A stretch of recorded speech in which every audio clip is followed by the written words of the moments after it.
जय जगन्नाथ फ्रेंड्स तोरी पाई तो पाई एपिसोड 313 को आपण मान समस्त को स्वागत।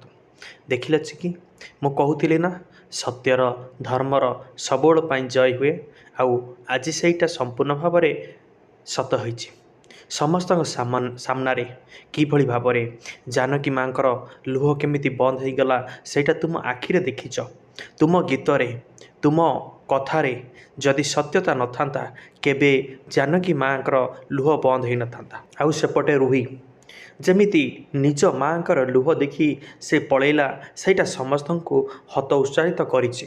हाँ फ्रेंड्स, एक कथा राम चिकी की बुझौ थांती एवं चिकी कहूए हेले मु गोटे कथा बुझी पारुनी से रुही रखिथिबा सिंधुकर जिनिस रुही नष्ट कला कौन पाई कौन हो पारे या पछरे रहस्य थिबा आकु आमको बाहर करने को पड़ो। एक कथा कही राम जाइछंती शोइबा पाई एवं चिकी कहते ठीक अच्छे तुम आगे जाओ मुझे सफा करी कबाड़ दे जाऊँगी। हाँ फ्रेंड्स, जेतबले चिकी एक कथा कहते सफा करिछंती एवं जेतबले कबाड़ दवापाई जाइछंती डोर लॉक करिया पाई एवं जेतबले डोर लॉक करिया को जाइछंती सेतबले तांकर से एक अदृश्य दृश्य देखी हठात चमकी पड़ती कारण से जो मौसी की देखिले आंटी की देखिले से आगुरी देखी जितेबाला देखी बेहोश हो पड़ती सांगे सांगे दौड़ी जाइछंती से मौसी पाखक एवं मौसी पाखक जितेबाला जाइछंती से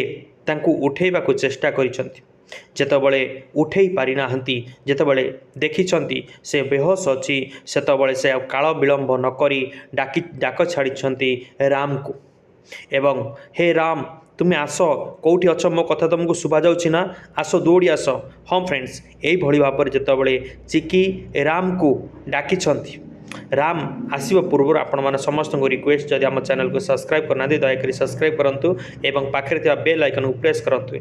एपटे चिकींकर डाक शुणी राम दौड़ी आसी से चिकी पाखक जेतबले दौड़ी आसी चिकी पाखक सेतबले कौन सी कथा बा कौन सी जगार से रही ना सीधा आसी पहुँचती चिकी पाखरे एवं देखिछंती से मौसी अच्छी बेहोश आउ काल विलंब न करी जाइछंती मेडिकल कहिछंती चिकी तांकु धर जल्दी मेडिकल नहीं जीवा एवं से नहीं जाइछंती से मेडिकल चिकी एवं राम एवं मौसी को नहीं मेडिकल जाइछंती। आपण मानकर समस्त मन थिबो ये सही मौसी जो मौसी को रुही देइथिले मेडिसिन मिसई आउ से पानी पीथिबा बॉटल एपर्यंत मध्यम पड़ी।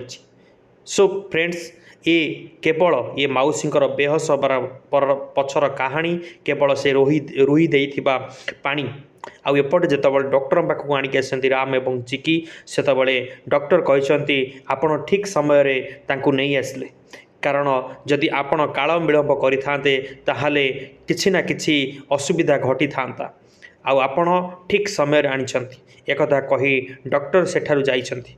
एपटे राम चिकी को कहते तमर मन अच्छी ना ए सही मौसी जो मौसी दिने आम पार्टी होता समय आसी पहुँचते से ये मौसी होचंती एका आउ चिकी एक कथा सुनला पर चिकी कहते ये दुनिया रे एका रहिबा सबुठारु कष्टदायक।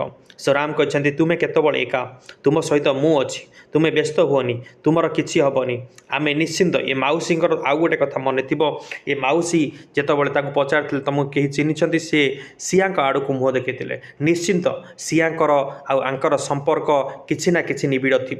हाँ फ्रेंड्स, एक कथा जितेबाला घटी राम चिकी डाकिछंती तांको मम्मी को मम्मी को जल्दी भल कर दिए। हाँ फ्रेंड्स, आमे निश्चिंत देखा आउ एक सुंदर वीडियो रे। Thank you.